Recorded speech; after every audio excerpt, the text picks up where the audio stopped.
Hello everybody, it's Jess here with Bless Jess. Thank you so much for watching this video. I wanted to apologize for not getting this video out last week. The kids were home for spring break and they were sick, real sick. So it was an absolute insane week. This fell short. This is like the last video I ever want to move. However, it is one I need to like sit down and be able to focus during, and I already have stuff beeping. So I'm gonna turn this on silent so that doesn't happen again. But welcome to our weekly Bible study. I am enjoying this so much. And this next chapter that we're gonna talk about today, I honestly did not think, I say this sometimes, many of these chapters I've said this exact thing.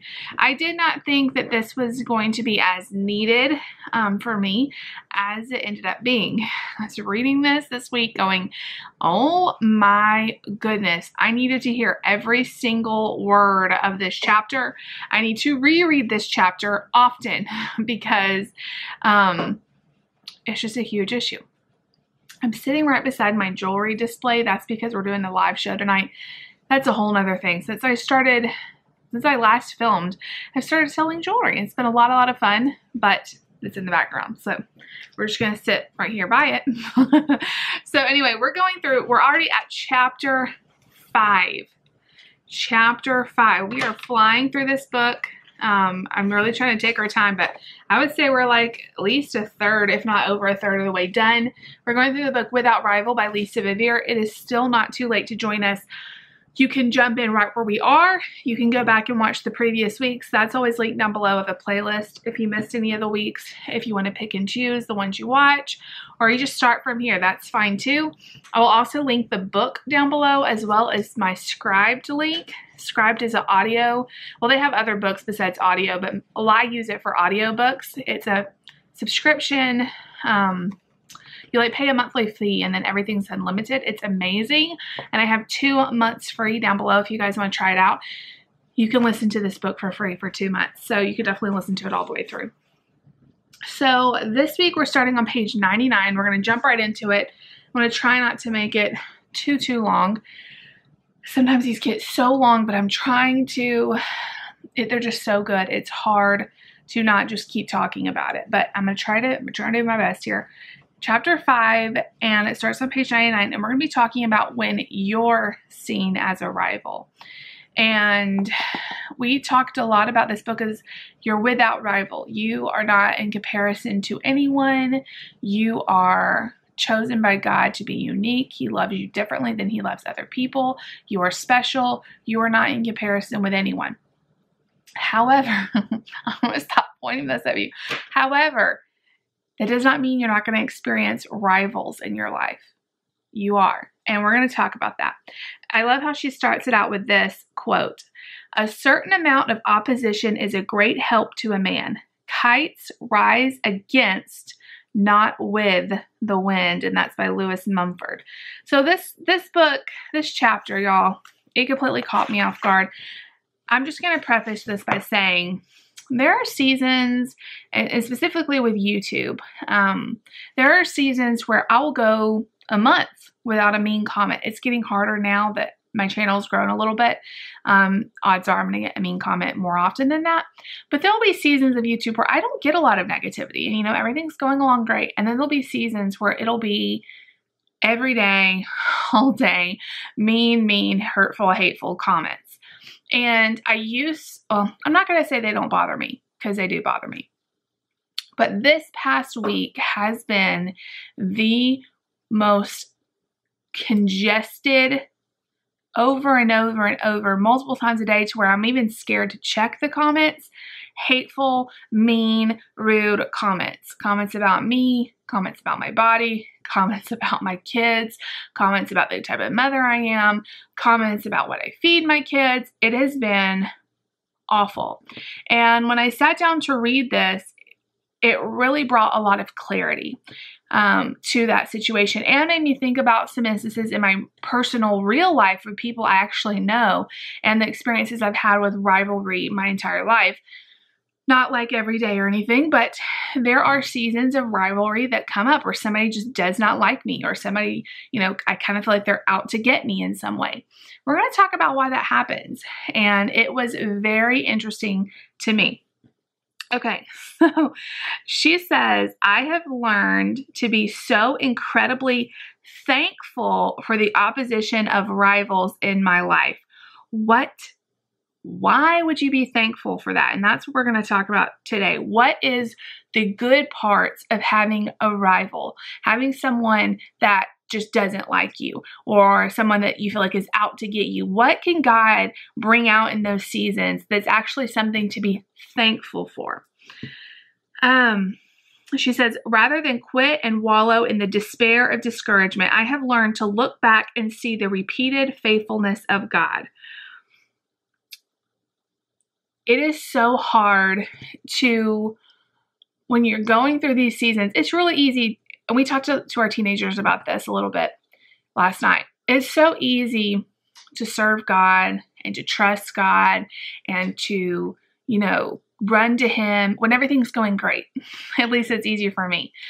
But when things come up that are hard and people rise up against you, it is sometimes really difficult to be thankful for that. You want to go, God, do you see what's going on here? Why are you allowing this to happen to me? Why is this person mistreating me? I have not done anything to them. Why are they saying these things about me? I have not done anything to them. So we're going to talk about that. So why do you need a rival? Why do you need someone in your life? And I do believe that there are so many benefits to having a rival. She says, friends will offer you shelter. It's a great thing. It's a great thing having friends that will love you unconditionally, that will, point out, maybe you have friends that point out when you're doing something wrong, or when, they're worried about you or something. But at the end of the day, they love you, they support you, they encourage you. I have a ton of friends and viewers and family and all these people in my life who just support me and love me, and they shelter me. But she said, what if you're in a season when God wants you to learn that He is your ultimate shelter? Who is a better instructor, a rival or a friend? Sometimes I believe God allows us to have rivals because He wants us to turn to Him. He wants us to run to Him.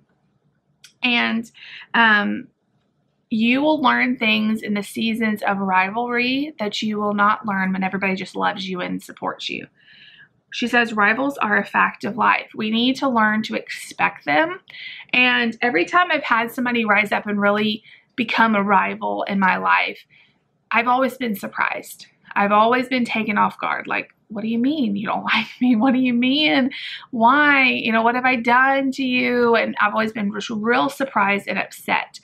But I need to, now that I've read this and I've kind of put it in the forefront of my mind, I think I'm going to be more in tune to seeing those things.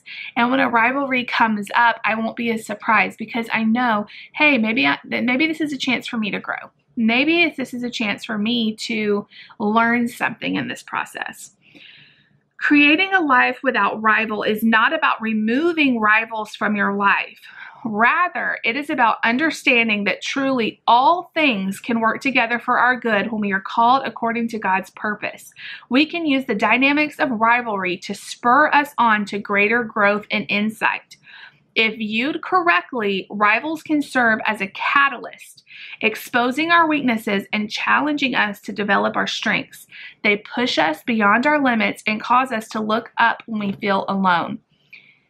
I love that verse. It's probably one of my favorite verses in the Bible, that God uses all things to work together for our good.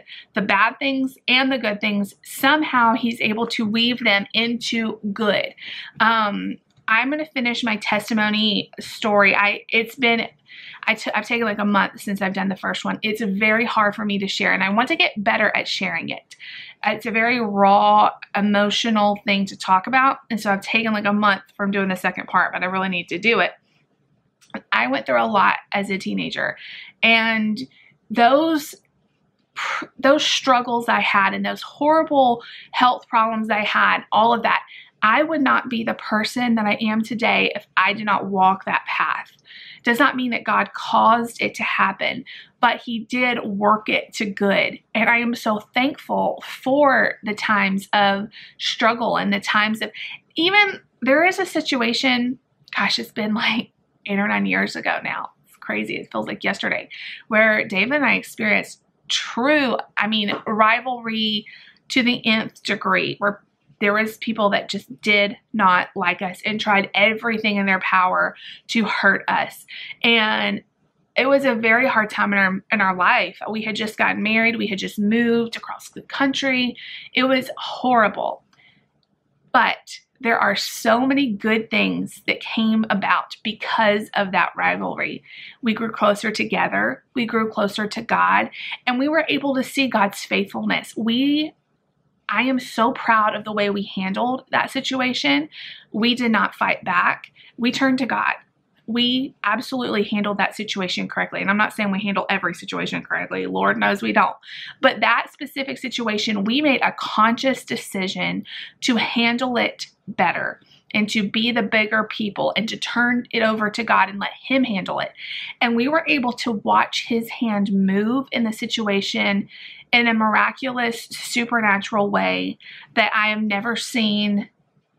It's like one of the situations where it had to be God. It wasn't a person that caused all the things it was God's hand that moved that situation and completely removed the opposition away from us. It was insane. And he was so faithful during that. And we became stronger in our faith because we experienced it. Okay. So we have talked about we are without rival. We are not in rivalry with anyone. You are not in comparison with your friend. You are not less than. Your body, your motherhood, your calling, your gifts, your talents is not less than someone else's. You have a unique role in God's kingdom. However, she says, saying that you are a daughter without rival does not mean you will encounter rivals any more than saying you are light means you will never face darkness. Just because we say that you are without rival does not mean that the enemy is not going to throw rivals in your path. And God, why does he not just zap those people or say, hey, you're in the wrong? Because there's times in our life where we kind of cause rivalries to happen. Maybe we just don't like someone and we give them attitude and then they get mad at us and we kind of spur that on. But there are times in our life where honestly, you have done nothing wrong and somebody doesn't like you and they're out to get you. Why does God allow that to happen? It's because it's for your growth. And it's so you can see his faithfulness. She says, grammar tells us that a rival can be a person, place, or thing. It can describe a person, place, or thing. And it can be the actions of a person or place or thing. The rival ranges in meaning all the way from lighthearted terms that denote a peer, equal, or competitor into the darker realm of adversary, enemy, or foe. And this is the thing that I've learned. Rivals are real because you know what? The enemy is real. We don't understand sometimes and grasp the fact that there is a real and present enemy. And he is out to distract you, to keep you from God, to keep you from fulfilling the purpose God has for your life. And so sometimes we get so focused on why does this person not like me? And what did I do to them? And they're just mean people and they just don't understand. And I'm the same way. I go through all these emotions. But if we could just see, it's the enemy. It's the enemy in all of it. The Bible says we don't wrestle against flesh and blood. Who do we wrestle against? It's the enemy. He is causing these things. And when we can see that, it's a lot easier to turn it over to God. Okay. You don't go to work expecting to encounter rivals, and you certainly don't expect to find them at church. However, rivals appear in every part of life, and you have a minimal control of how others ultimately choose to see you. You have no absolutely no control how someone chooses to see you. Now, you do have control on how you respond to them, and you have control on how you treat others, but how they choose to view you, you have no control over that. If you have no control over that, you have no control over that. So stop beating yourself up, for one. And I have seen rivals at church. We are a ministry family. My husband is in full-time ministry, and we are at church a lot. There's been times in our life where we have most of our time in our life, we have experienced rivalry at churches. And that's because people at church are not perfect. It does not mean that because you go to church, everything is hunky-dory and everybody loves each other. It's not true. And again, it's that enemy thing. The enemy wants to distract the church. And so you may be in a situation where you're finding rivalries at your church and you're going, what in the world is going on? You need to remember, I have so many people message me and say that they were hurt by churches and that they just can't trust another church because someone let them down. I just want you guys to understand that people are going to let you down. They are. They're going to hurt you. They're going to cause strife amongst each other. They're going to let you down, but God never does. And so church is full of imperfect people, but we all serve a very perfect God, and He's never going to let you down. He's never going to fail you. And just remember that when you are in those situations. The good news in all of this is that you have complete control over how you choose to see others. So you have no control on how other people see you. You do have control on how you treat them, but you have no control on how they choose to see you.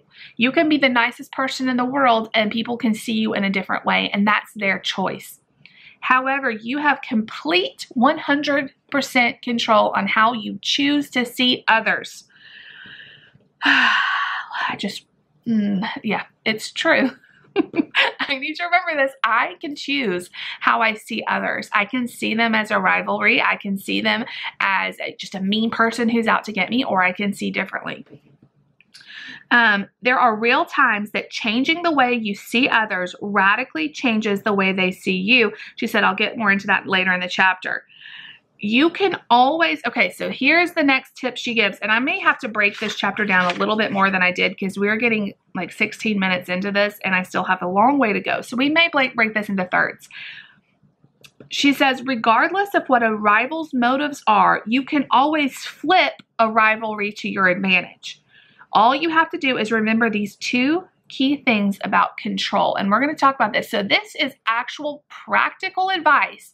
If you are experiencing a rivalry, someone who does not like you, who is out to get you, what can you do to flip it to where you are in the advantage? Number one, you can't control and are not responsible for what others say, think, do, or feel. You can't control what they say. You can't control what they feel. You can't control what they think. You can't. So trying to change someone's opinion where it's based in nothing just is going to wear you out, and it's going to make you bitter because you're constantly trying to change people's opinion of you. I'm not saying you can't be nice to them. I definitely think that kindness, this is something really, it's hard when someone is mean to you, when they are flat out mean and hateful. Responding in kindness and love is absolutely the hardest thing in the world because you want to get back at them. You want to so bad to say something to them. You respond in kindness and love. So many times that love and kindness breaks down. Kill them with kindness. Have you guys ever heard that saying? That is 100% true. When we've been in times of rivalry, we will choose to be overly kind. I'm talking sending gifts, little cards saying, we're thinking of you. We hope you have a great week, and a gift card, praying for them.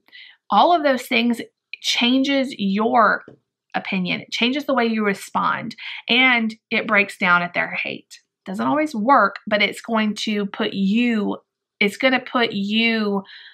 don't know how to say this. It's going to put you in more of the control, and it's going to make them feel like Like, why are they doing this to me when I've been so mean to them? Okay, so you can't control and are not responsible for what others say, think, do, or feel. And number 2, you can't control and are responsible for what you, hold on, let's say that again. You can control and are responsible for what you say, think, do, or feel. We all know that rivals can do to us, but in this section, I want to unpack what rivalry can actually do for us. So you are ultimately in control of how you respond to the rivalry. And if there's a rival that's doing all this stuff to you and then you respond in a negative way and you start going back and forth, God is going to hold you both responsible for that. It's like my kids. Okay, so this is our family rule, and this is what my mom and dad taught me. If my little girl goes up to Nate and hits him or something, or starts yelling at him, and then he turns around and hits her back and starts yelling at her, they're both going to be in trouble because they both yelled and they both hit. However, if Lucy goes up and hits Nate and he comes and tells me, or he just sits there and waits for me to deal with it, he's not going to be in trouble because he did not respond in that same manner. And I believe it's the same with God. We need to, I'm not saying that you shouldn't defend yourself. You shouldn't come tell your parent. Don't hear what I'm not saying. But what I'm saying is if someone comes up and yells at you and is mean to you, and then that's all you do right back at them, you are equally responsible for being in the wrong. But if you turn it over to God and you respond with kindness and love, then who is God going to hold responsible? And this is the thing, God is our defender. And I promise you, I've been through this enough times to know he defends way better than I defend.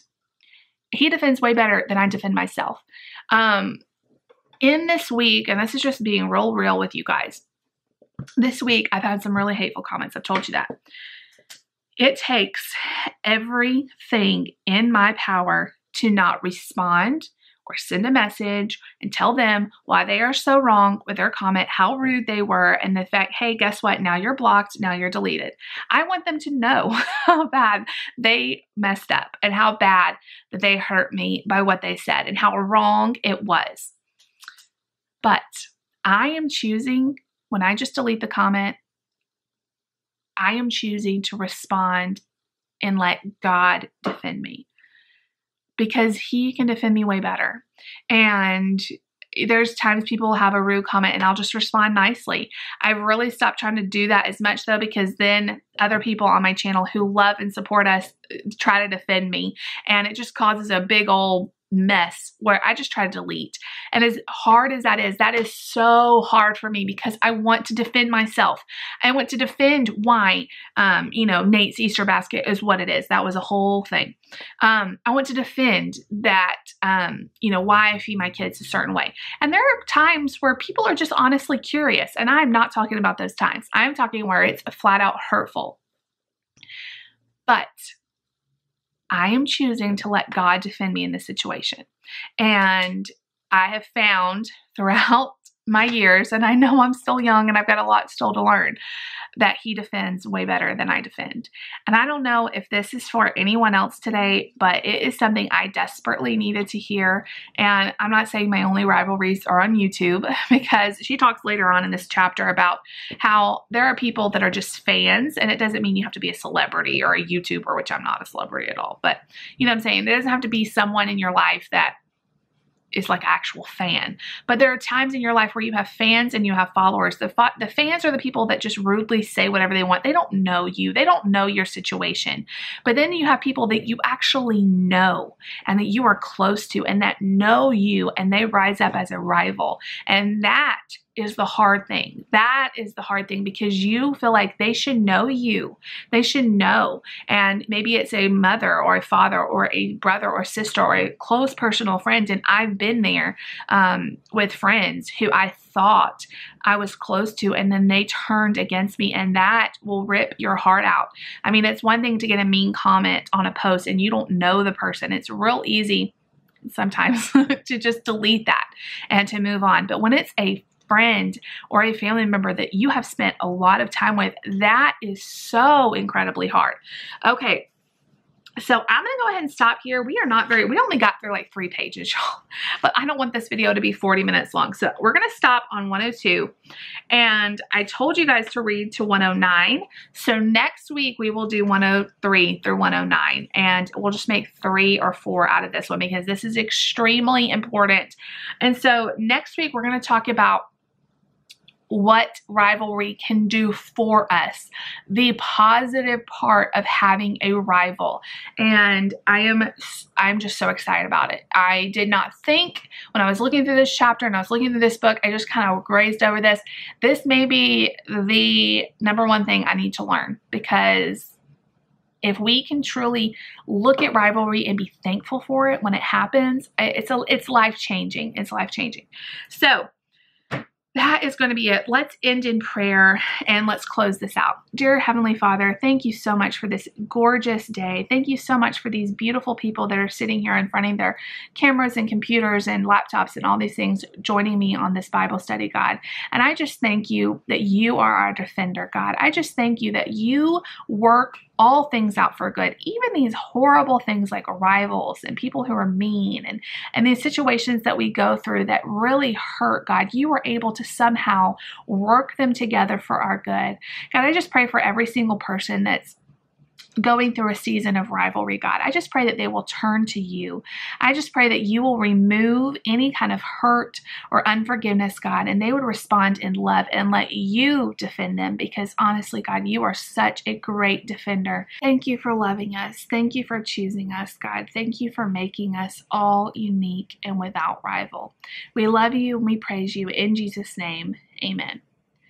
All right, you guys, I'm sorry if the quality went a little bit crazy during that prayer. My camera died halfway through it, so it still was from the heart, and I really am going to be praying for you guys. I know that this is a super hard thing, and honestly, I have never thought about a lot of these things, and we're going to unpack a lot of examples from the Bible next week and the week after, and we're really going to spend some time in this chapter because I feel like it's super important. I love you guys. If you like this video, you know what to do. Make sure you give it a big thumbs up. Also, you can share it with your friends. I really want to grow our Bible study, and it's the favorite video I do every single week. It's the most impactful for me, and I really appreciate you guys watching. I know it's not the most popular. Sometimes I don't even get hardly any views on it, but if I am able to share this with 1 or 2 people and it truly impacts them the way this study is impacting me, it's totally worth it. So leave me your comments down below. Let me definitely know what you're learning in this. I'm going to be praying for you guys, and please make sure you subscribe if you're new. We are getting close to 15,000 subscribers, and we're going to be doing a big giveaway and all of that. So make sure you're subscribed, hit that little bell, and you can be notified when I post a new video. Sometimes it varies. Like last week, I did not post a video, and hopefully as the summer gets here, I'm able to stay on top of it. It's going to get a little crazy, but I'll definitely keep you posted. I love you guys, and I'll see you all later. Bye.